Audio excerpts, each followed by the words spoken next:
안녕하십니까. 저는 춘천교대 국어교육과에서 근무하고 있는 김태우라고 합니다. 저는 문학교육과 아동문학을 강의를 하고 있는데요. 오늘은 선생님들께 통일시대 문학교육의 길찾기라고 하는 주제로 강의를 해드리도록 하겠습니다. 먼저 강의 제목을 설명을 좀 드리면 통일시대라고 하는 표현, 이게 이제 뭐냐면 우리가 통일이라고 생각을 하면 흔히 남북이 하나의 국가로 완성이 된 그런 통일을 생각을 하는데, 사실 지금 사회적인 흐름에서 남북이 하나의 국가로 된다는 건 쉽지 않은 일이죠. 그리고 그런 통일 속에는 남한이 북한을 예속시켜서 어떤 흡수한다라는 그런 관념이 많이 반영이 되거든요.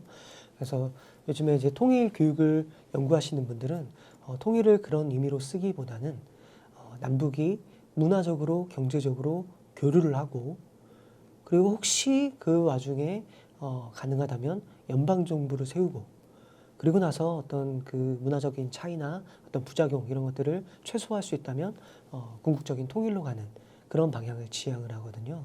그래서 제 강의에서 통일 시대라는 의미는 남북이 문화적으로, 경제적으로 교류하는 그런 시점을 말하는 그런 개념으로서 통일 시대입니다.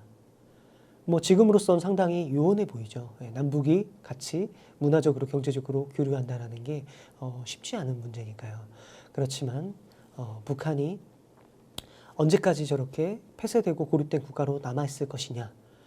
지금 과학의 발전이라는 게 어마어마하거든요. 이제 4차 산업혁명 시대에 진입하잖아요.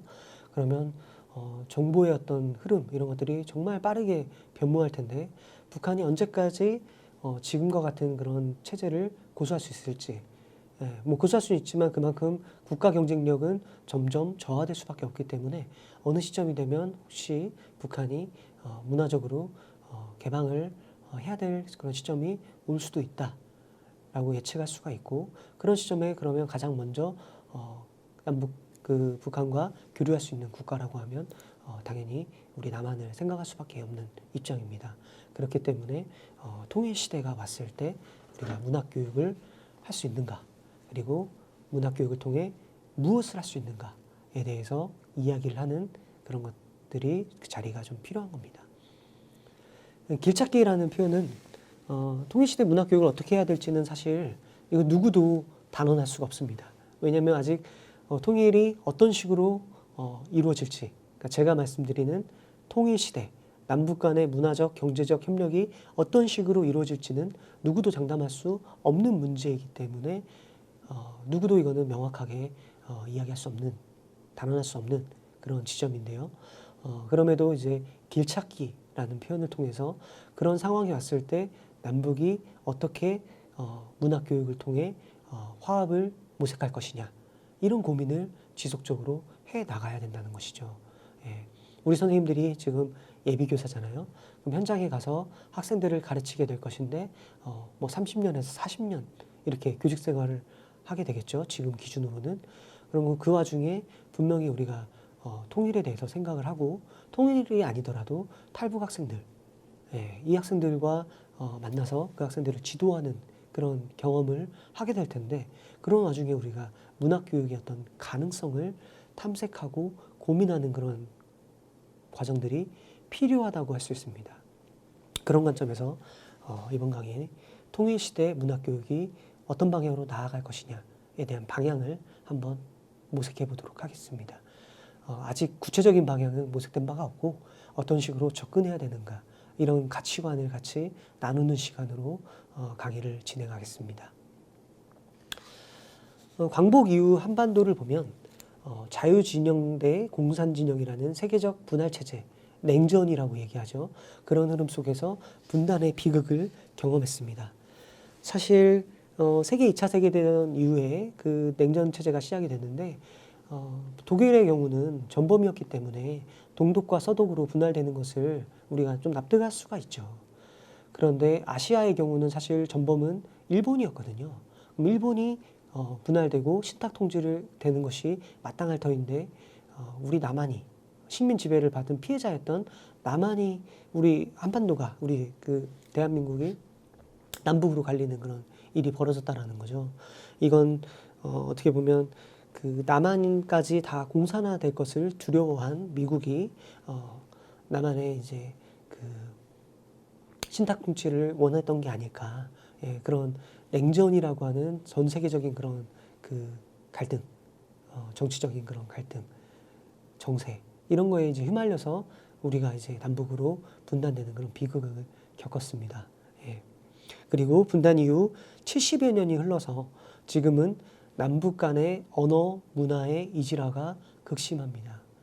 뭐 그럼에도 불구하고 우리가 언어에서 상당히 동질성이 많아요. 한 민족으로 단일 민족으로 오랫동안 같이 해왔기 때문에 남북 간의 문화는 사실 이질성을 우리가 그 보면 이질성이 눈에 띄어서 그렇지 동질한 그런 측면도 많습니다. 그렇지만 70년이라는 세월이 적지 않은 그런 긴 세월이잖아요. 그럼 그 시간 동안에 상당히 많이 이질화되고 서로 다른 점들이 많아졌다라는 건 인정해야겠죠. 예. 그리고 이제는 통일의 필요성 자체에 대한 의구심이 제기되고 있습니다. 최근에 통일연구원에서 통일이식 조사를 했는데요. 2021년에 여기서는 남북이 통일해야 된다는 생각은 25.4%밖에 되지 않았습니다. 그리고 56.5%는 지금처럼 혹은 평화적으로 공존하면서 지내는 것이 좋다. 예. 지금처럼은 아니네요. 지금처럼은 아니고 평화적으로 공존하면서 지내는 게 이상적인 국제관계일 것이다. 라는 그런 생각을 표현했거든요. 성인 대상으로 한 설문조사에서. 이런 것을 보면 대부분 25%만이 통일이 필요하다고 이야기를 하는 것을 보면 대부분의 그 사람들이 통일의 필요성에 대해서 의구심을 갖고 있다는 것을 볼 수 있습니다. 이 강의를 수강하고 있는 예비교사 선생님들께서는 어떻게 생각하시나요? 예, 통일이 필요하다고 생각하시나요? 아니라고 생각하시나요? 예, 한 민족이었기 때문에 민족주의 관점에서 통일을 필요하다고 생각하시는 분도 있고 경제적인 어떤 그 리스크 이런 걸 생각했을 때 통일되지 않는 게 더 좋을 것 같다라고 생각하는 분도 있을 것 같아요. 여러 가지 이제 생각이 있는 거니까 당연히 제가 존중해야 되는 상황이고요. 그럼에도 불구하고 우리가 통일이 분단 상황을 극복하고 한반도 평화를 위해 필수적으로 성취해야 될 과제라는 그런 인식을 좀 가질 필요가 있다라고 말씀드리고 싶습니다. 제 입장에서는요. 일단 그 민족을 강조하게 되면 배타적인 그런 민족주의에 빠질 수 있거든요.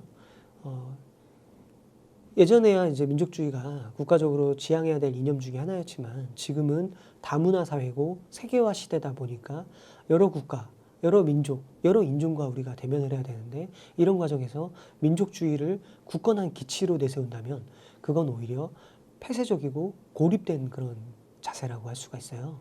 그래서 민족주의적인 관점으로 통일을 해야 된다는 것에 저는 좀 생각을 좀 달리합니다. 그보다 실제적으로 실효성 면에서 통일이 필요하다고 보는데 남북 간의 어떤 그 분단 체제로 인해서 군사적 위협 이런 것들로 인한 그 기회비용이 크다라는 거 그리고 미국, 러시아, 중국, 일본과 같은 세계의 어떤 강국들이 한반도 정세에 상당히 많이 관심을 기울이고 자국의 이득을 위해서 이제 그 입김을 행사하고 싶어하는 그런 것들이 있잖아요. 그런 것으로부터 좀 우리가 자주된 어떤 그 주권을 지킨다라는 의미에서도 통일이 좀 필요할 수 있고요. 그 다음에 북한의 어떤 그 인력 그리고 자원 이런 것들을 남한의 기술과 교류해서 한다면 상당한 그 시너지 효과를 거둘 수가 있는 그런 경제적 입장에서도 한동안은 상당한 비용을 지불해야 되지만 궁극적으로는 더 이득이 될 수 있는 면들이 많다라는 것도 살펴볼 수 있습니다. 국방비가 절약되고 이런 것도 상당하고요. 그래서 통일을 저는 좀 지향해야 될 그런 과제가 아닐까라고 생각을 하고 있습니다. 그리고 통일이 우발적으로 실현될 수 있는 잠재적 사건이라는 것도 고려해야 됩니다. 예, 북한은 사실 국가적으로 상당히 비정상성이 있죠. 예, 그래서 3대째 수령 일가의 그 지배 체제를 유지를 하고 있는데 사실 수령 일가의 지배 체제라는 건 언제든 김정은의 어떤 건강 이상이라든가 어떤 갑작스러운 어떤 사태로 인해서 북한의 국가 체제가 붕괴될 수 있는 그런 가능성은 언제든 열려 있는 거예요. 물론 이제 북한이 민중의 어떤 세력, 시민 세력이 형성되기가 어려운 구조고 그것을 억압하다 보니까 시민들로부터 뭔가 저항이 일어나고 이렇게 하기는 기대하기 어렵거든요. 그렇다 하더라도 언제든지 그 북한 체제의 어떤 비정상성을 보면 우발적으로 통일이 실현될 수도 있다라는 걸 생각을 해야 되고 그런 상황에서 중국이나 러시아, 미국의 어떤 그 주도권을 뺏기지 않으려면 우리가 스스로 한반도의 어떤 지정학적인 이런 위치 이런 것들에서 오는 그 여러 강국, 세계 강국들의 어떤 그 영향력 이런 것으로부터 우리가 주권을 지키려면 통일의 가능성을 열어놓고 준비해야 될 필요성이 있습니다. 그래서 우리 정부의 통일 방안을 생각 보면 예전에는 그런 후수 통일을 지향했을지언정 지금은 민족 공동체 통일 방안을 지향하고 있습니다. 그것을 보면 남북 간 화해 협력을 통해 상호 신뢰를 쌓고 평화를 정착시킨 후에 통일을 추구하는 점진적이고 단계적인 통일 방안을 말합니다. 예. 그리고 화해 협력 단계, 문화적으로 경제적으로 교류하는 그런 단계, 그다음에 남북 연합 단계, 연방제 정부가 있으면서 상당히 많은 체제를 공유하는, 그리고 나서 통일 국가가 완성이 되는 이런 민족 공동체 통일 방안을 우리 남한에서 지금 이야기하고 있다는 거 우리가 주목해서 볼 지점입니다. 그리고 각 과정 하나하나를 작은 통일이라고 이야기할 수 있습니다. 결과의 통일, 우리가 흔히 생각하는 국토 통일, 체제 통합 이런 것만 우리가 통일으로 생각하는 건 좀 곤란합니다. 지금 시점에서는. 그래서 남북 간의 하나의 생활권, 어떤 문화적 공동체를 이루는 것이 상당히 지금은 중요한 선행 과제라고 할 수 있습니다. 한반도는 참으로 그 역설적인 시공간인데 남북에 분명히 두 개의 국가가 존재하거든요. 대한민국과 조선민주주의공화국, 조선민주주의인민공화국. 그리고 두 국가가 모두 국민, 영토, 주권을 갖추고 있고 유엔 가입국이며 157개국과 동시 수교를 맺고 있어요. 그러니까 사실상 독립된 국가로서의 권한을 갖고 있다라는 거죠. 그런 것들을 기초 조건들을 다 갖추고 있어요. 그럼에도 불구하고 서로를 독자적인 주권 국가로 인정하지 않는 그런 모습을 보이고 있는데 거기에는 서로가 정치적인 실체로 대할지언정 국가적 실체로 인정하지 않는 그런 역설이 존재하고 있고 서로를 배제하고 싶어하는 그런 배제의 원리가 작동하고 있습니다. 그래서 남한은 북한을, 북한은 남한을 보이지 않는 존재, 그러면서 언제든 우리 체제에 위협이 되는 존재로 질서화하고 그렇게 정치적으로 선전하고 있습니다. 그래서 우리가 이제 생각을 하게 되는 게 북한 사람 머리에 뿔이 달려 있다. 물론 지금 이제 남한은 많이 그런 집 체제가 많이 개선이 돼서 북한에 대한 심층적인 이해를 좀 강조하고 왜곡된 그런 과잉 표상으로부터 벗어나는 그런 것들을 하는데 우리가 이제 80년대까지도 북한 사람 머리에 뿔이 달렸다라는 그런 이미지를 가지고 있었거든요. 그것은 남한에서 북한을 보이지 않는 존재 그리고 언제든 우리 체제에 위협이 되는 존재로 표상했기 때문에 그렇습니다. 그런데 실제로 그렇게 보면 그런가 하고 보면 물론 이제 그런 면이 있다라는 걸 전 부정하는 건 아니에요. 그런데 오로지 그렇게만 우리가 봐야 되는가 하면 꼭 그렇지 않은 면들이 존재한다라는 걸 말씀드리고 싶습니다. 그래서 이런 과잉 표상으로부터 벗어나려면 우리가 북한의 문화를 이해하려는 노력이 필요해요. 그래서 북한의 그 문화를 보면 철저히 정치적인 체제, 북한의 교육도 정치적인 그런 그 사상적인 그런 도구로서 이제 교육이 활용되는 그런 모습을 보이는데 그럼에도 불구하고 우리가 그 남북 간의 접점을 모색할 수 있는 지점이 있는데 그게 바로 이 만년샤스라고 하는 작품입니다. 이 만년샤스는 지금 북한의 초등중학교 1학년 교과서에 직접 실려 있는 작품이에요. 그래서 북한이 2013년에 교육과정을 개정했는데 거기에 이제 그 수록된 그 작품입니다. 그리고 이 만년샤스를 지은 이가 바로 방정환 선생님입니다. 그래서 우리 남한에서도 왼쪽에 보는 것처럼 교과서 그 출판사에서 그림책으로 많이 출간이 되어 있고 우리 교과서에도 실린 바가 있습니다. 남북이 똑같은 제재로 문학교육을 하고 있다라는 거, 이런 건 우리가 의미심장하게 볼 지점이에요. 북한의 문화를 이야기할 때 철저히 북한의 문화가 정치 사상적인 도구로 활용되고 있다. 그리고 북한의 교육도 그렇게 이루어진다라는 것을 우리가 이건 부정할 수 없는 사실이니까 그렇게 하는 것을 접하고 볼 수가 있는데, 이질성의 관점에서 보면 그런데 생각보다 동질적인 측면도 많다라는 것을 우리가 고민해 봐야 됩니다. 그리고 그런 지점들에서 문학교육이 할 수 있는 방향, 문학교육의 길을 찾아볼 수 있는 것이죠. 이 만년샤스 이야기는 한창남이라고 하는 어떤 소년의 이야기인데, 이 아이가 이제 그 일제강점기 때 그 조선인 최초로 그 비행 조종사가 됐던 안창남과 이름이 같아요. 그래서 친구들 사이에서 별명이 비행가입니다. 근데 이 아이가 이제 지금 집이 가난해가지고 좀 집이 어렵거든요. 그래서 친구들이 봤을 때, 저 아이는 집이 유난히 더 어렵구나라는 거를 생각할 수가 있었는데, 추운 겨울에도 그 웃도리 밑에 어떤 속옷을 못 갖춰 입어요. 그래서 셔츠를 못 갖춰 입어서 그러니까 추운데도 이제 그냥 겉옷만 입고 다니는 거죠. 그러다 보니까 맨살로 그냥 다니는 것을 두고 만년, 그러니까 평생 동안 죽을 때까지 입고 다니는 셔츠다 해서 만년샤스다라고 표현을 하거든요. 그러니까 그렇게 어려운 상황에서도 이 창남이는 슬퍼하거나 힘들어하지 않고 꿋꿋하게 이겨내는 모습을 보여줍니다. 그리고 어느 날 창남이가 이제 그 지각을 하거든요. 그래서 그 사연을 알고 봤더니 마을에 불이 난 거예요. 그래서 겨우 이렇게 옷가지나 이런 거를 건졌는데 어머니랑 이야기를 하면서 어머니가 우리는 입을 옷이 한두 벌 있으면 되니까 나머지는 우리보다 더 어려운 사람들에게 갖다 주자라고 해서 창남이가 그 옷을 다 갖다 주거든요. 그리고 어머니가 이제 너 옷 있지? 라고 하니까 이제 창남이가 옷이 있다라고 하면서 자기 버선이나 이런 걸 어머니에게 다 신겨드리는데 자기는 이제 맨발로 학교에 온 거예요. 그래서 아이들이 아니 어머니가 너가 이렇게 옷이 없으면 옷이 없고 버선이 없다는 걸 알았을 거 아니야? 라고 하니까 창남이가 하는 말이 우리 어머니는 앞을 보지 못하신다 라는 그런 이야기를 하니까 그 주변이 숙연해지면서 슬퍼했다라는 그런 이야기거든요. 우리 아동문학이 근대적인 그 의미의 아동문학은 1910년대, 20년대에 이제 태동하기 시작했는데 그때 우리는 식민지 근대를 경험했어야 됐어요. 그래서 일제강점기라고 하는 아주 냉정한 현실 속에서 아이들이 성장해 나갔어야 됐기 때문에 그 당시에 이제 아동문학은 현실주의 관점이 두드러집니다.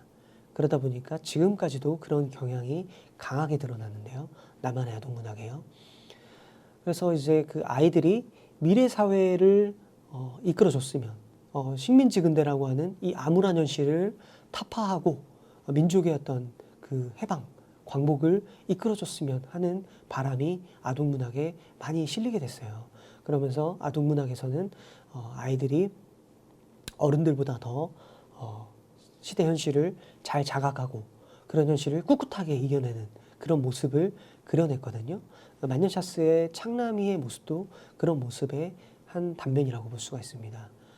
북한에서 왜 지금 시점에 이 만년샤스를 제재로 수록했을까라는 걸 보면 거기엔 또 정치적인 의도가 있을 수 있어요. 북한의 경제가 넉넉하지 않은 그런 형편에서 아이들이 이 청남이처럼 북한의 어떤 부국강벽을 이끌어내는 미래사회의 어떤 노동자, 인민으로 성장했으면 하는 바람을 담아서 이 제재를 수록했다라는 그런 추정도 분명히 가능합니다.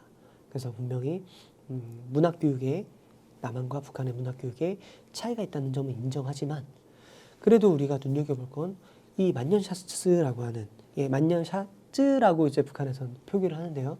한번 읽어보십시오. 동영상을 멈추고 한번 읽어보십시오.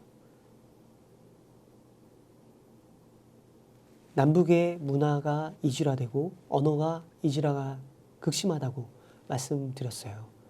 그래서 저희가 지금 이 북한 교과서를 읽는데 엄청난 어려움이 있나요? 이 마녀차스를 북한 교과서에 실린 북한 언어 버전으로 우리가 봤을 때, 문화어 버전으로 봤을 때 해석이 어렵고 해독이 어렵나요? 아마 그렇진 않을 겁니다. 예. 그래서 제가 말씀드리고 싶은 건 남북의 문화가 다르고 문학이 다르고 그리고 문학 교육이 많이 다르다라고 하더라도 그건 우리가 자꾸 이질성을 눈여겨보기 때문에 그렇지 그 이전에 동질적인 면들을 훨씬 크게 우리에게 다가올 수 있다는 거. 그래서 북한이 다르다라고 하는 걸 인지하고 이해하려는 노력 당연히 필요합니다만 그와 동시에 거의 언어적으로 소통하는데 큰 무리가 없네.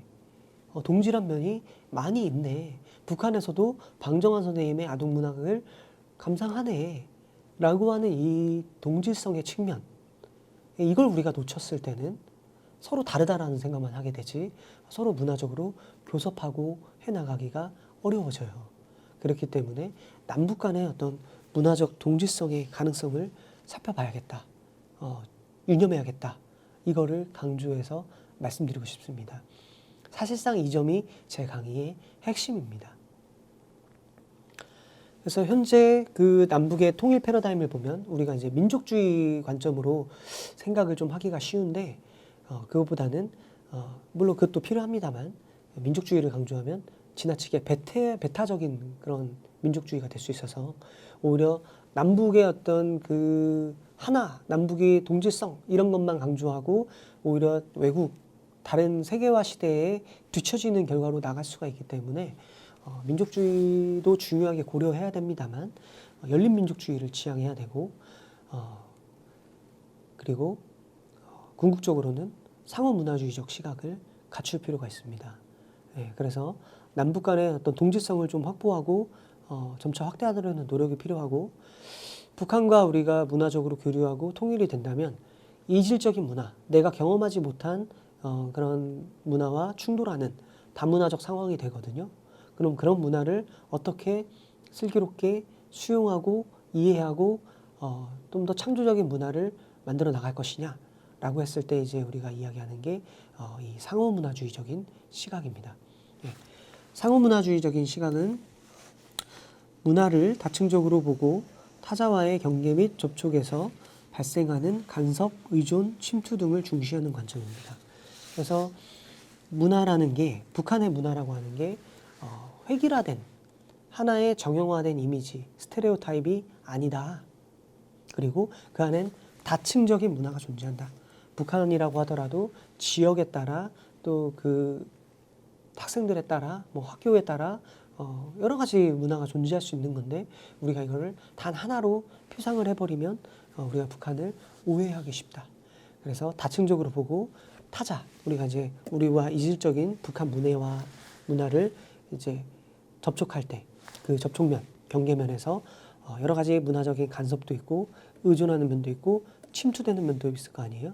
이런 부분들을 인정하고 다를 수밖에 없다. 또 다양한 문화가 존재할 수밖에 없다. 인정하고 그것들로부터 오는 여러 가지 위화감이나 여러 가지 그 이질감 이런 것들을 부인하려고 하기보다는 인정하면서 서로 계속 접촉을 모색하고 그런 와중에 대화적인 긴장관계가 있을 수밖에 없지만 서로 대화해 나가면서 새로운 창의적인 그런 문화를 창출해 나가는 그런 방향으로서 우리가 북한을 대하고 북한의 문화를 바라볼 필요가 있다라는 말입니다.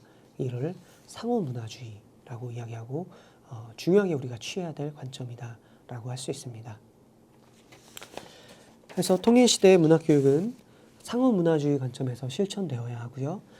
통일시대는 남북 간의 경제적 문화적 교류가 이루어지는 준비기부터 본격적인 통일체제를 구상하는 실행기를 포괄하는 그런 개념으로 볼 수 있고 그런 시대가 되면 사회적 혼란을 극복하기 위해 문학교육의 역할, 아동문학의 역할, 문학의 역할이 아주 중요하게 필요할 것입니다.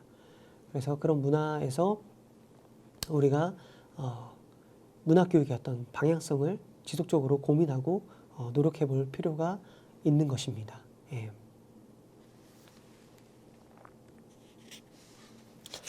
그러면 북한의 문학교육이 어떤지를 살펴보도록 하겠습니다. 북한 교육이 지향하는 인간상은 사회주의 혁명 인재거든요. 그래서 북한이 지향하는 그런 인민들이 사회 건설, 사회 혁명을 이루는데 그 복속해야 되고, 그런 인민, 그런 문화 그 사회 체제의 계승자로서 인민을 건설하는 게 북한 인민을 키워가는 게 북한의 그 문학 교육이 지향하는 바입니다. 그래서 북한은 문학이 독립된 교과로 설정되어 있지 않고, 남한도 그렇습니다만 국어과 안에 한 영역으로 한 부분으로 자리 잡고 있거든요. 그래서 같이 북한의 교육강령을 살펴보면 우리로서는 교육과정이라고 할 수 있는 거거든요. 2013년 개정 국어과 교육강령을 살펴보면 국어 과목은 학생들에게 우리말과 글에 대한 지식과 언어 실천 능력을 갖춰주고 사상 교양과 정서 교양을 실현할 뿐만 아니라 사고력을 키워주는 학과목이다. 예, 이렇게 표현이 되어 있죠. 여기 보시면 사상 교양, 정서 교양 이런 것들을 통해 북한이 사회주의 혁명 인재를 양성하는데 국어 교육을 하고 있구나, 이거를 우리가 이제 볼 수 있습니다. 그리고 국어는 인간 교양의 강력한 무기가 되기 때문에 북한에서 국어 교육을 아주 중시하고 있습니다. 특히 2013년에 북한이 이제 그 교과목 체제, 그 다음에 교육과정 체제를 개편을 하거든요. 이때 이제 국어과의 비중이 상당히 좀 늘어났습니다. 원래는 이제 수학과가 북한이 이제 과학기술의 발전을 지향하기 때문에 수학이 그 과목 중에 제일 먼저 나왔는데 2013년 이후에는 국어가 제일 먼저 나오면서 북한에서 이 사상교양과 정서교양을 더욱 강조하게 됐다라는 것을 볼 수가 있습니다. 예. 김정은 체제 밑에서 1990년대에 김정일 시대에 북한이 고난의 행군이라는 걸 했거든요. 그래서 핵무기 개발에 많은 그 자원을 소모하면서 인민들이 엄청난 빈곤에 시달려야 됐어요.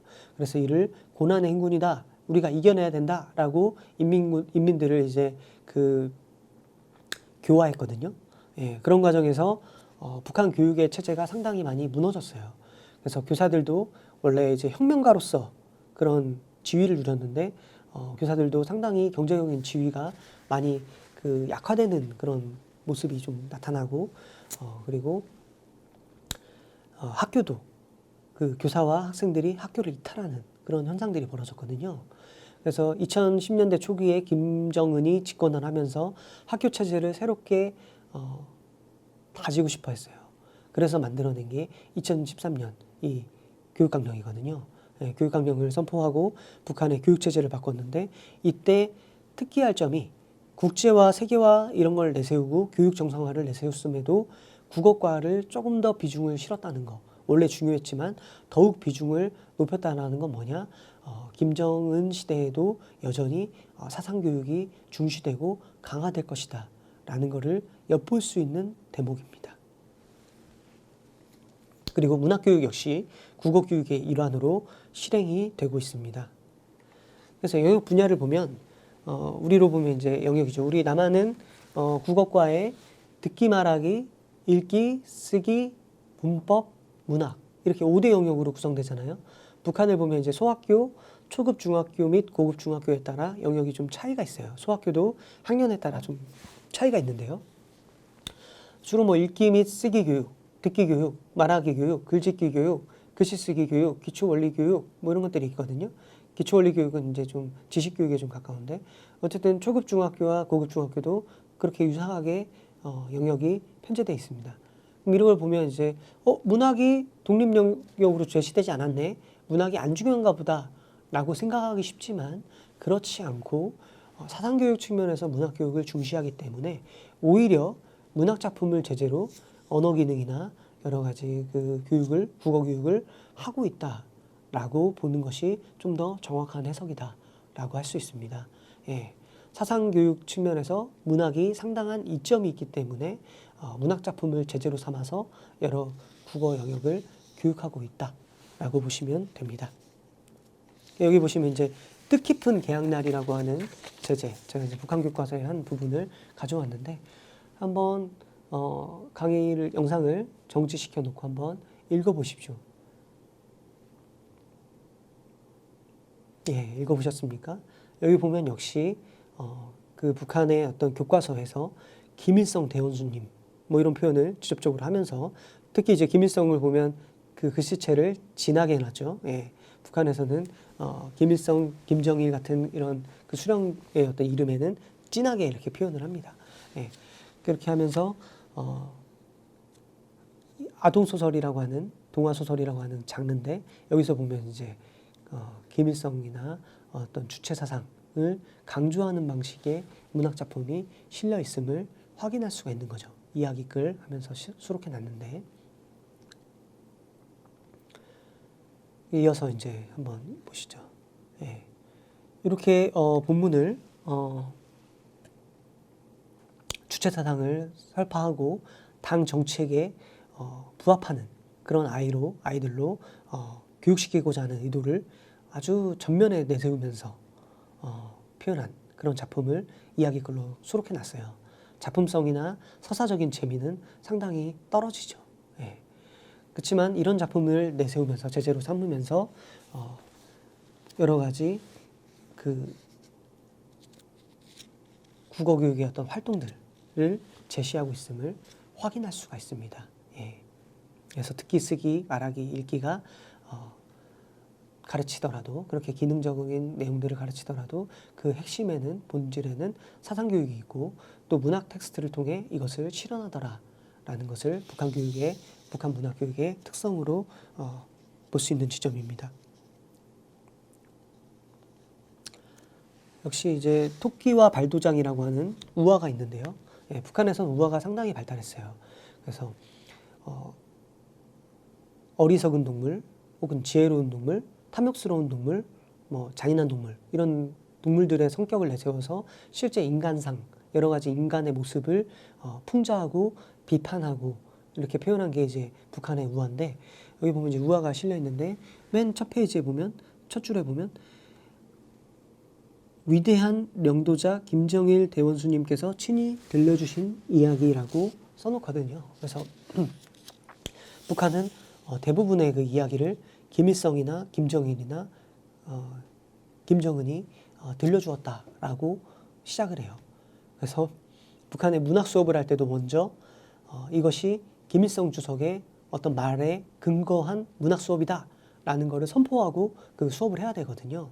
이런 것들을 보면 북한 문학 교육이 철저히 사상적으로 이루어지는구나, 사상적인 기반 위에서 실행되는구나 라는 것을 확인할 수가 있습니다. 다음으로 교수한 리용 방법. 요거는 이제 우리로 얘기하면 지도서 앞에 부분이라고 보시면 되는데 여기 보면 위대한 수령 김일성 대원수님의 교시와 위대한 용도자 김정일 대원수님의 말씀, 경애하는 김정은 원수님의 말씀을 해당 수업에서 정중히 인용하고 학생들에게 그 내용을 잘 해설해 주어야 한다라고 되어 있습니다. 그래서 북한에서는 어떤 오늘 공부할 그런 학습 문제를 제시하기 전에 먼저 이 학습 문제가 어떻게 그 사상적으로 근거를 갖고 있는지 이걸 먼저 밝혀주면서 김일성 대원수님, 영도자 김정일 대원수님, 그 다음에 김정은 원수님, 그들이 말하는 수령 일가의 말씀을 먼저 인용하는 것으로 문학 수업이 시작이 됩니다. 국어 수업이 시작됩니다.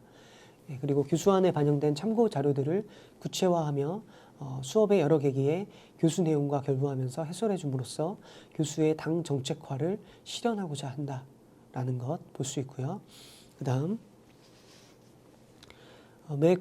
매 단원이죠. 매과 단원의 제목 밑에 반영된 교수 목적 그리고 매 수업 시간들의 첫머리에 반영된 교수 목적을 정확히 알고 교사가 정확히 알고 수업에서 해당 과의 교수 목적을 올바르게 달성해야 된다라고 하면서 교사들이 무엇에 근거해서 수업을 해야 되는지 북한에서도 사고력이나 창의적 사고력 뭐 이런 것들을 얘기합니다만 그 근간에는 어떻게 사상교육 안에서 허용되는 수준의 사고력이니까 아주 창조적인 것을 지향할 수 없는 것이 북한의 국어교육, 문학교육이다라고 할 수가 있습니다.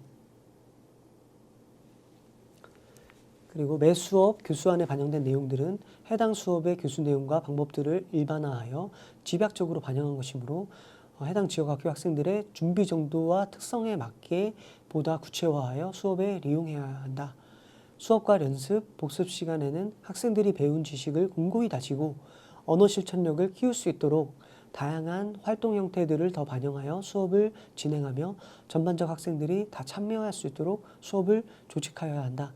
뭐 이런 거는 좀 특기할 만한 지점이에요.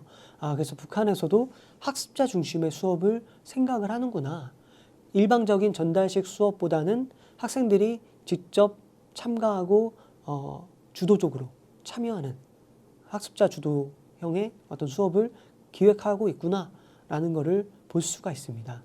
이것만으로도 상당히 큰 변화인데 그렇지만 실제로 북한 수업이 이루어지는 모습을 보면 실제로 학생들의 주체적인 생각 이런 것들을 열어놓기는 좀 어렵다라고 볼 수 있어요. 왜냐하면 학생들이 주체적으로 생각을 하면 이 북한의 사회 체제나 정치 이데올로기에 대해서 비판적으로 볼 수가 있기 때문에 그런 것을 허용하기는 어렵거든요.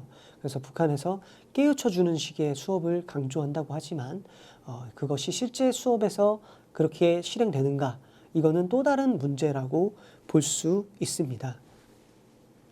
그래서 제가 이제 그 탈북 국어 선생님을 면담해서 연구를 한번 해봤거든요. 우리가 북한 체제에 접근하기는 상당히 어려워요.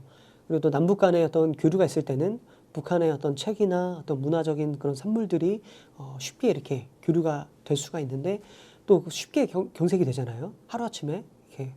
남북 관계가 경색이 됐을 때는 북한의 어떤 자료에 접근하기가 상당히 어렵고 남한이 아무리 이제 그 문화적으로 개방이 됐다고 하지만 그 우리 국민들의 어떤 그 이념 교육도 있는 건데 이념적인 측면도 있는 건데 북한의 어떤 자료를 남한 사람들이 늘 보고 지낸다라고 하는 건 모조리 이제 허용할 수 있는 지점은 아니거든요. 그러다 보니까 우리가 북한을 접할 기회가 상당히 제한돼 있어요. 또 북한에 대해서 알더라도 상당히 옛날 북한의 이미지예요. 예를 들어 아이스크림을 북한에서 뭐라고 하죠?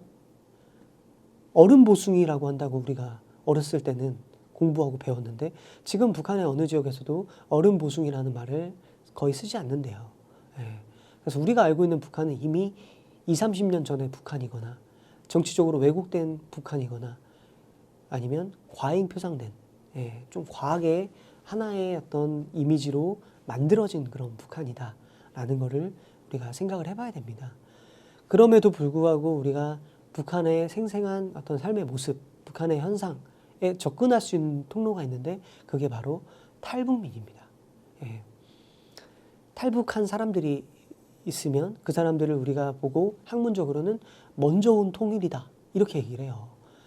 탈북민과 이야기해보고 그들의 생각을 우리가 접해보고 또 그들이 남한 사회에 적응하는 모습을 통해서 통일이 됐을 때 어떤 문화적인 그 갈등, 긴장 이런 것들이 있을 수 있는지를 미리 점검하고 지도하고 생각할 수 있다는 거죠. 그리고 이런 것들을 생각해 봄으로써 우리가 통일시대의 문화교육의 방향성을 모색해 볼 수가 있거든요. 그래서 제가 탈북한, 특히 이제 탈북한 사람 중에서도 북한에서 국어 수업을 해봤던 그 선생님들을 질적 연구해서 이분들과 면담을 해봤습니다. 해봤더니 이분들이 이제 이런 이야기를 해요. 국어 시간에 동시를 가르친다면 이 동시가 김정일이 지은 동시라 이렇게 그 북한 선생님들도 알고 있대요. 그래서 김정일의 말씀을 인용하고 그 시간에 배워야 할 동시에는 김정일 원수님께서 어린 시절에 아버님, 김정일의 아버님이 이제 김일성이 이제 그 인민들을 위해서 정책을 짜고 정책을 실천하다 보니까 하루 24시간 동안 잠을 못 자는 거예요. 그래서 아들인 김정일이 어떻게 하면 우리 수령님, 아버님이 쉴 수 있을까라고 해서 동시를 지었는데 그 동시가 한 초가 한 시간이 되어줄 수는 없을까? 이게 최근에도 제가 보니까 국북한 교과서에 실려 있더라고요. 이런 시를 가르치거든요. 그러면 먼저 김정일 말씀을 인용하고 이런 동시를 가르치고 이 속에 담긴 주체사상 그리고 당의 정책 이런 것들을 지도하는 방식으로 북한의 국어 수업, 문학 수업이 이루어진다라는 것입니다. 이런 걸 이제 확인할 수가 있었어요. 그리고 교사의 기본 사명 자체가 북한에서 바라는 시대상에 부합하는 인재상을 기르는 데 있기 때문에 그건 이제 사회주의 사회를 완성하는 그것이 이제 교육의 목적이거든요. 근데 홍길동이라고 하는 우리 이제 고전이죠. 홍길동을 이제 가르칠 때도 특히 지주계급, 양반계급을 지주계급으로 표현을 하면서 이들이 얼만큼 부당하게 인민들을 수탈하고 억압했는지 이런 이야기들을 중심적으로 강조해서 이야기를 재화해 놨어요. 홍길동을 그렇게 다시 써놨다는 거죠. 그리고 이를 중심으로 가르치는. 그래서 남북한의 홍길동전을 똑같이 가르치는 점이 의미가 있는데 거기서도 이제 가르치는 지향점엔 분명히 차이가 있다는 거죠. 예. 처음에 말씀드렸듯이 제가 지금 남북이 다르다라고 하는 지점들을 말씀을 드리는데 다르다 이전에는 이 홍길동이라고 하는 제재를 남북이 같이 가르치고 있다는 문화적 동질성을 전제하면서 거기서 어떤 차이가 있는지를 말씀드리는 겁니다. 예. 실제로 정치적으로 상당히 다르고 생각도 많이 차이가 있지만 어떻게 보면 외국 사람이랑 또 비교해서 보면 서로 김치를 먹고 태권도를 하고 그 다음에 우리 전래 동요나 그 다음에 전래 이야기를 같이 옛 이야기를 같이 감상하고 이런 측면을 보면 동질성이 상당히 커요. 예, 그래서 지금 우리가 북한의 홍길동전 교과서에 실린 홍길동전을 보면 대부분 다 해석이 된다는 거. 예, 이질화됐다고 하지만 조금 다른 측면이 있는 거지 전반적으로는 상당히 동질한 면이 있습니다. 그렇지만 그 안에서 또 차이를 이야기하면 홍길동전을 똑같이 가르치더라도 계급 간의 갈등을 부각시켜서 가르쳐서 북한의 인민주의, 사회주의 혁명을 강조하고 있는 모습을 발견할 수 있다라는 것입니다. 그리고 북한의 문학교육에 좀 특이한 점이 북한의 그 문학 자체가 어떤 그 예술로서의 어떤 감정적인 그런 면들이 있는데 이를 강조하려고 선생님이 북한 그 제재를 낭송을 해주는데 꼭 한 번씩 낭송을 하거나 잘 낭송하는 애한테 낭독을 시키거든요.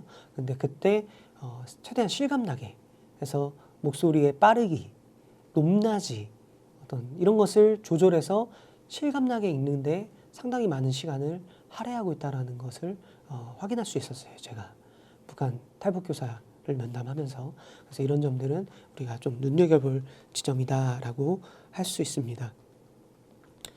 그런데 제가 이제 그 탈북한 국어교육 선생님과 면담하면서 느꼈던 점이 이런 점도 느꼈어요. 북한에는 생활총화라는 게 있거든요. 그래서 초등학교 2학년 때 이제 소년단에 들어가기 시작하면 그때부터 이제 빨간 요거를 메고 늘 그 하루에 한 번씩 친구들하고 서로 사상 비판을 해요. 그래서 내가 오늘 하루 뭘 잘했고 뭘 못했고 이 친구가 어떻게 생각한 건 사상적으로 어떤 문제가 있는지 아닌지 이런 거를 비판하는 시간을 나중에 성인이 돼서도 지속적으로 갖거든요. 그래서 북한의 어떤 이념적 체제를 유지하는 건데 신기하게도 이걸 할 때 한 초등학교 한 우리로 따지면 6학년 그러니까 한 13세에서 14세만 돼도 아이들이 사춘기가 되기 때문에 서로 비판하면 이걸 되게 못 견뎌하고 상처를 받는데요. 그래서 서로 친구한테 사상 비판을 한다는 게 조심스럽고 어려운 문제가 된다는 거죠. 그래서 중고등학생들, 우리로 따지면 이제 북한의 중고등학생들, 우리로 따지면 이 학생들은 대부분 미리 사전에 얘기를 한대요. 내가 오늘 너 이거 비판할 테니까 내일은 네가 나 이거 비판해. 이런 식으로 서로 얘기를 하고 사상 비판을 해서 서로 그 사춘기의 어떤 감성에 상처 주는 일이 없게끔 한다라는 거.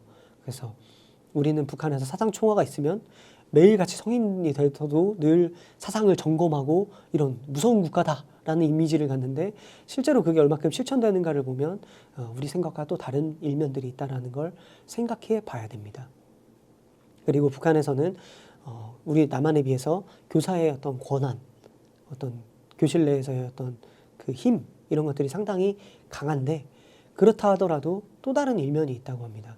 제가 들은 에피소드 중에 하나는 북한의 어떤 여자 선생님이 처음에 부임을 했는데 학생들이 자기를 좀 무시하는 그런 경향이 있더랍니다. 그래서 학생을 다 잡아야겠다 해서 체벌도 하고 엄격하게 이렇게 혼을 냈더니 그래서 학생들을 운동장에서 달리기를 계속 시키고 하면서 엄격하게 혼을 냈더니 그 다음날 이제 교실에 들어갔더니 아이들이 훨씬 숙연해져 있답니다. 근데 이 분필 그 통을 열었더니 거기서 개구리가 나오더랍니다. 그래서 아이들이 선생님이 자기들을 너무나 억압한 것에 대한 어떤 반감으로 개구리를 몰래 숨겨놓고 우리는 모른다라고 이렇게 했다고 하더라고요.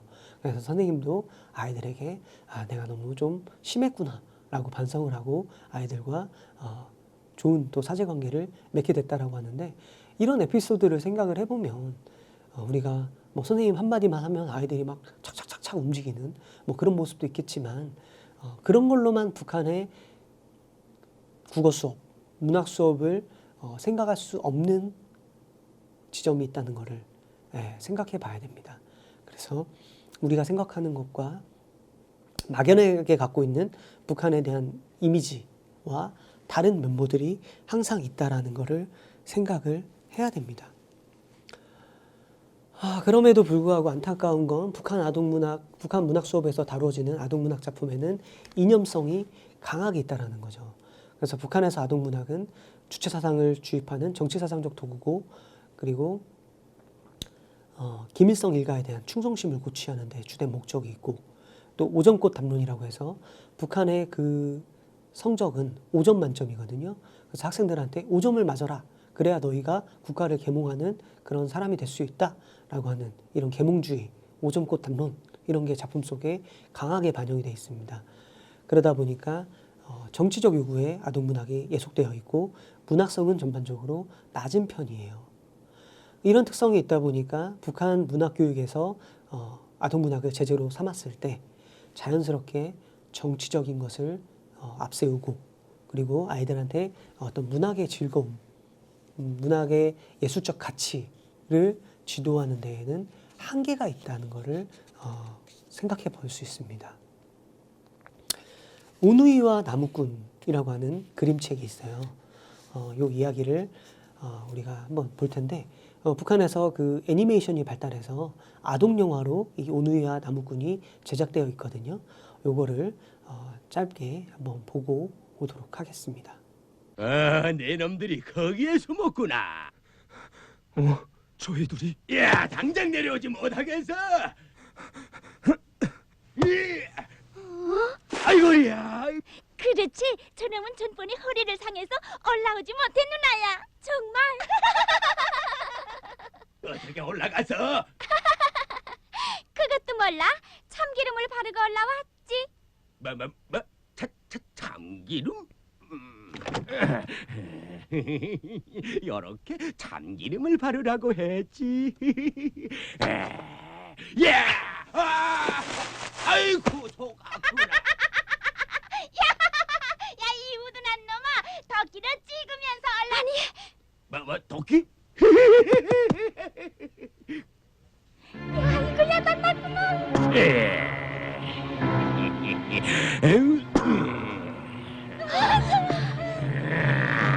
나야 계속 올라와. 이야, 이런 때 하늘에서 밧줄을 내려보내줘 우리를 살려주었으면.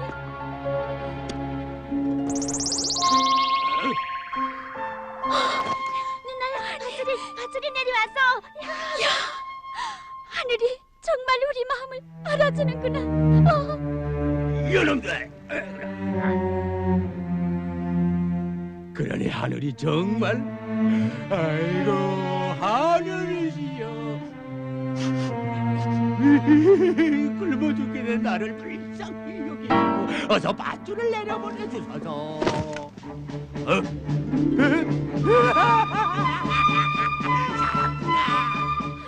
저것 봐, 곰놈이 따라와. 저기.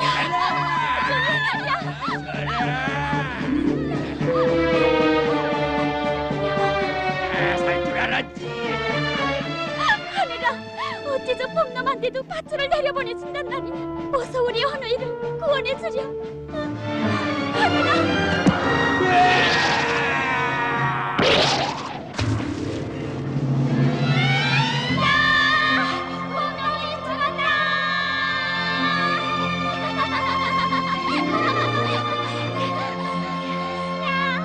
하늘이 정말 우릴 도와주었지 누나야. 그래, 이번에도 하늘이 도와주지 않았다면. 아니 창세 흉내 난리도 좀 불고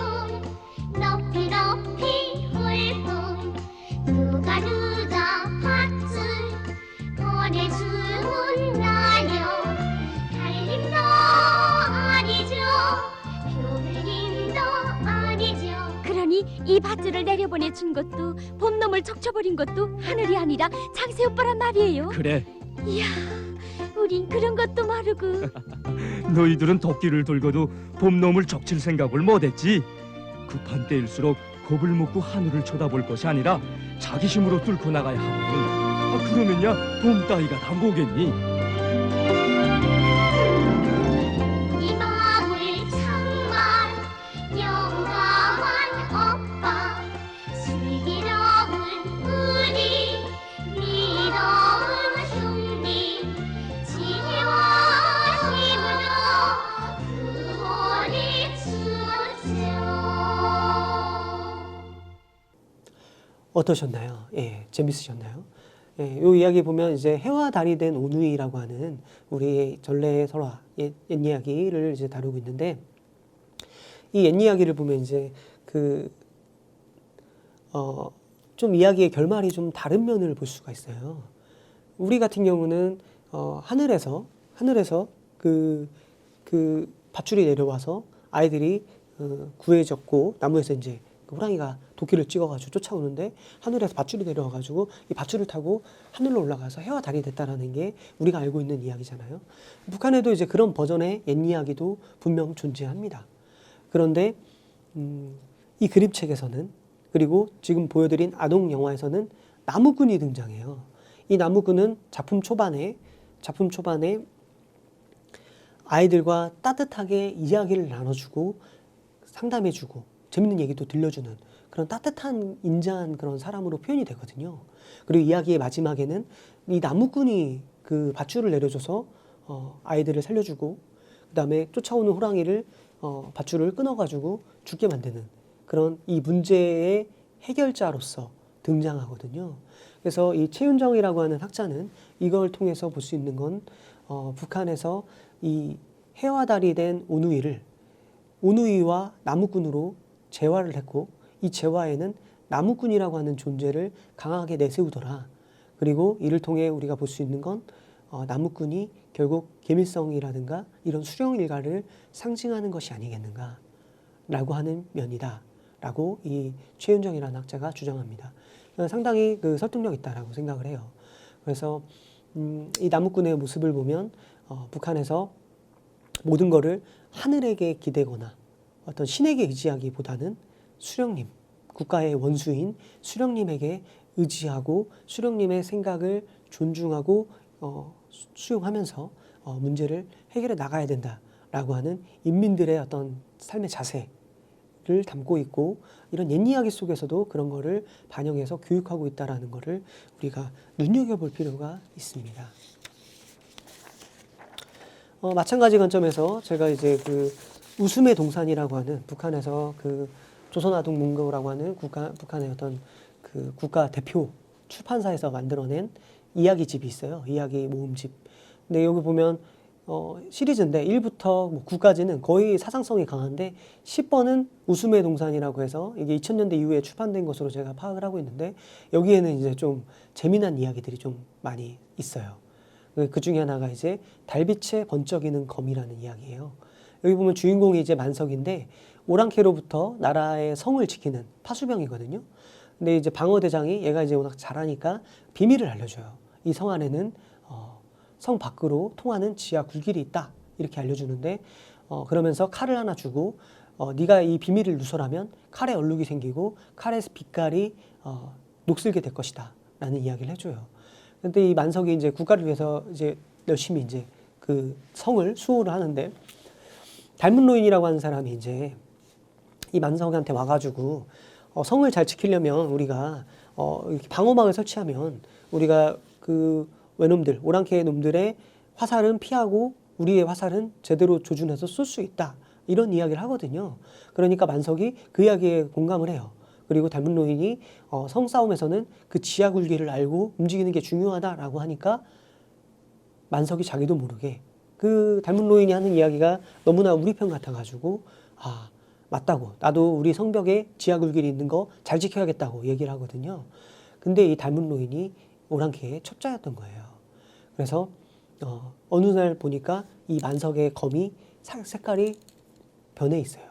그리고 만석은 자기가 뭔가 실수를 했음을 알게 되는데 그렇게 중요하게 생각은 안 하게 되고 비슷한 에피소드가 한 번 더 있고 나서야 자기가 실수를 했음을 알거든요.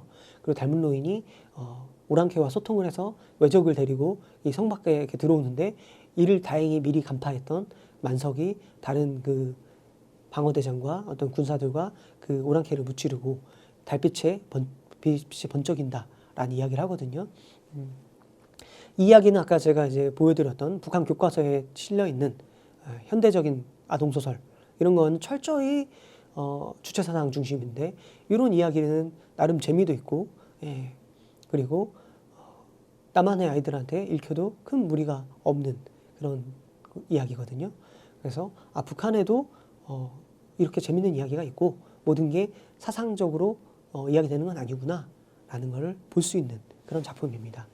또 비슷한 작품이 백화동의 청화기라는 작품인데 어느 마을에 이제 진기한 청자가 있거든요. 주인공 석봉이 매일 그 청자를 닦으면서 아끼는데 예술품을 좋아하는 외뿔난쟁이, 이 외뿔난쟁이는 섬에서 왔는데 아무래도 일본을 상징하는 것 같아요. 이 난쟁이가 이제 마술붓으로 청화기를 한번 청자기를 그리게 해달라 해서 해줬더니 청자기를 그림으로 그리는 거예요. 근데 이게 마술붓이라서 이게 그림으로 그린 그 대상을 훔쳐올 수 있는 그런 그 요술이 있었어요. 그래서 청자기가 사라지니까 석봉이 이 사실을 알고 그림을 열심히 연습해가지고 외뿔난장이가 찾아가요. 했더니 이 사람은 이 외뿔난장이는 청자기가 자기네 고유의 그 문화재다 이러면서 다른 섬 사람들한테 구경도 시키고 이러고 있거든요. 그래서 이제 석봉이 그를 향해서 찾아가서 그림 대결을 펼치고 끝내는 무찌르고 청자기를 찾아온다라는 이야기예요. 뭐 일본을 지나치게 좀 약간 적대시하는 건 좀 문제일 수 있겠습니다만 그래도 충분히 우리가 옛 이야기처럼 보고 남북한이 소통할 수 있는 그런 문학 작품의 예시라고 할 수가 있습니다. 그런데 재밌는 건 북한에서는 아주 사상적인 이야기를 직접적으로 드러내거나 그렇지 않으면 이렇게 옛 이야기로 우리로 보면 설화적인 그런 옛 이야기의 서사 형식으로 이야기를 창작을 하거든요. 근데 옛 이야기라고 했을 때는 그 이야기의 시작에서 그 공동체가 지향하는 가치가 있어요. 예를 들어 흥부놀부 같은 경우는 우애를 지향을 하는데 놀부에 의해서 그 우애라고 하는 가치가 흐트러지죠. 그러면 이야기의 마지막엔 다시 우애라는 걸 회복하고 끝맺는 것으로 옛 이야기는 끝나요. 그래서 공동체가 지향하는 충, 효, 우애, 열 뭐 이런 가치를 지향하는 방식으로 이야기가 닫힌 결말로 끝난다는 거죠. 그런데 지금 백화동의 청작이나 달빛에 번쩍이는 검을 보면 마찬가지로 작품이 닫힌 결말로 끝나고 옛 이야기와 비슷한 서사 구조를 지니고 있음을 알 수 있습니다. 이것은 북한에서 아동 문학을 창작할 때 아동들이 열린 결말 속에서 새로운 생각을 해 나가기보다는 기존의 북한의 체제, 공동체의 어떤 사회 체제를 반복하고 답습하기를 바라는 그런 이데올로기가 있는 것은 아닐까라고 제 나름대로는 추정을 해보는 지점입니다.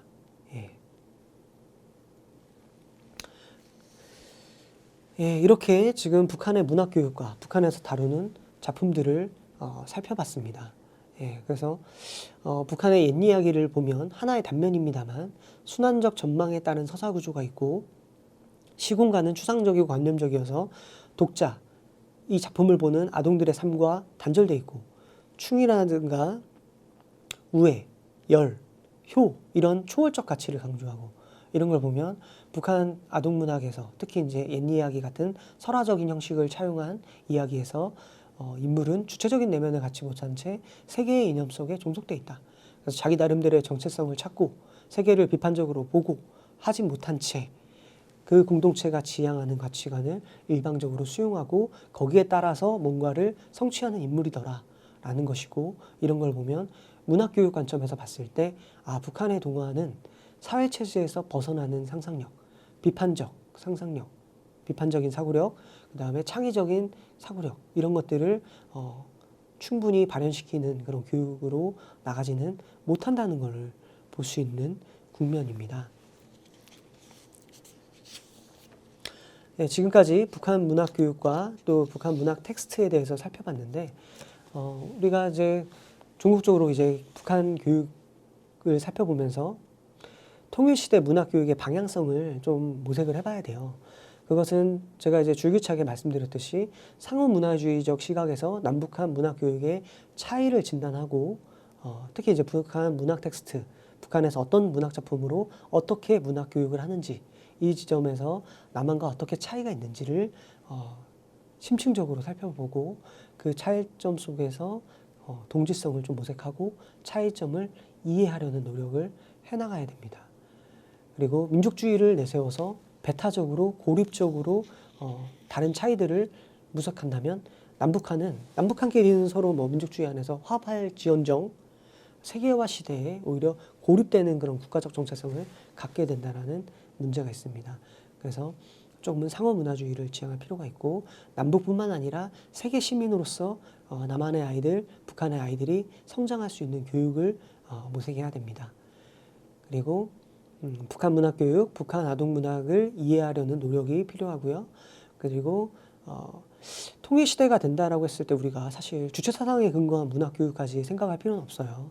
그래서 당연히 국가교육이 특정한 국가의 이념을 기반으로 한다고 했을 때 우리는 자유민주주의를 생각해야 되고 자유민주주의에서 여러 가지 교육적 방향을 모색을 할 수밖에 없는데 그때 그럼에도 불구하고 북한의 문학교육, 북한의 문학 텍스트를 최대한 개방적으로 수용하고 사상적인 문제가 없다면 적극적으로 그 일을 수용해서 지도를 해야 북한 아이들이 그 문학교육을 접할 때 갖는 문화적 혼란, 이지성 이런 거를 최소화할 수 있죠.